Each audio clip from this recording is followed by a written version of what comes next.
Welcome to today's market report. Investors sought to snatch the bleeding on Wednesday after world stock markets suffered their worst rout since January and US and European borrowing costs raced to their highest in month. Stock indices in the United States and Europe staged a partial recovery after a heavy sell-off on Tuesday, consigned Wall Street to its steepest drop since mid-July. The Dow Jones rose 0.27% to 34,300. The S&P 500 gained 0.16% to 4,300. Nasdaq dropped 0.24% to 14,500. The Pan-European Stock 600 index rose 0.6%, with investors looking past a 2.2% fall in the previous session. MSCI's gauge of stocks across the globe shed 0.27%. Declines in tech stocks earlier in the week created opportunities for investors looking for value.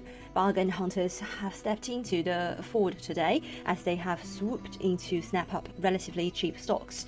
According to Equity Capital, traders slowed their selling of US Treasuries, leaving yields little changed as they kept an eye on government spending talks in Washington.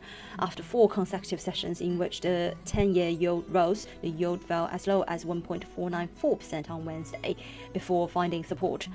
Benchmark 10-year notes last rose to yield 1.5288 from 1.536% late Tuesday.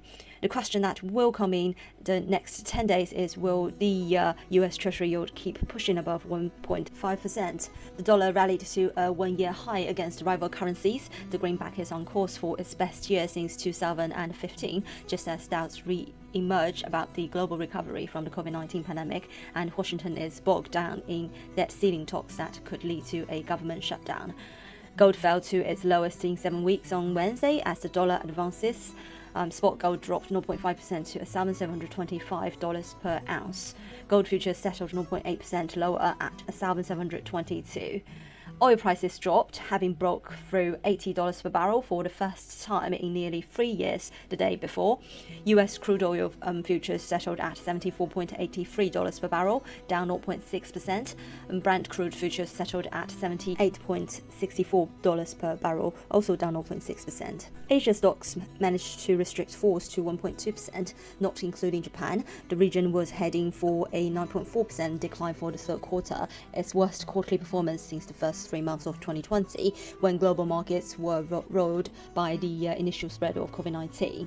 China's worsening power crunch pushed investors out of Chinese stocks vulnerable to factory shutdowns, including chemicals and steelmaking, even as the country's economic planning agency sought to reassure residents and businesses.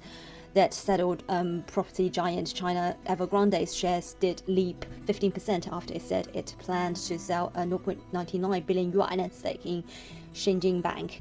Investors are still waiting to see whether the developer makes some now overdue bond payments, and rating from S&P Global said another major property firm, Fantasia, was also at growing risk of default. GBPUSD crashes below 135, down 0.84%, and is trading at 0.3422. The cable has not been able to recover since Tuesday's collapse of almost 200 pips, extending the losses to nearly 2% in just 2 days. Market sentiment is upbeat amid robust US dollar demand across the board. Concerns about surging natural gas prices and petrol shortage in the UK outweighed a recovery. On Tuesday, the British pound dropped in line with the risk of market sentiment, sliding 1.18%, as investors look forward to central bank interest rate increase in the future. Additionally, the post-Brexit lorry driver shortage is hurting oil companies, which warned that they did not have enough truck drivers to deliver gasoline and diesel from refineries to gas stations. Further, panic buying fuel for almost a week is leaving pumps dry across the country. On Wednesday, in an ECB central bank meeting, the BOE Governor Andrew Bailey said that he expected the UK's economy to recover to the pre-pandemic output level early next year than predicted in August. Meanwhile, during the European session, BOE's consumer credit for August increased to 0.351 billion sterling, better than expected, while GBPUSD did not react to the announcement. The euro is plunging about 0.7% on the day to hit lows below 116 for the first time since November 2020. The pair has accelerated its downtrend after breaking below 116.65. This is today's market news. Thanks for listening. We'll see you next time.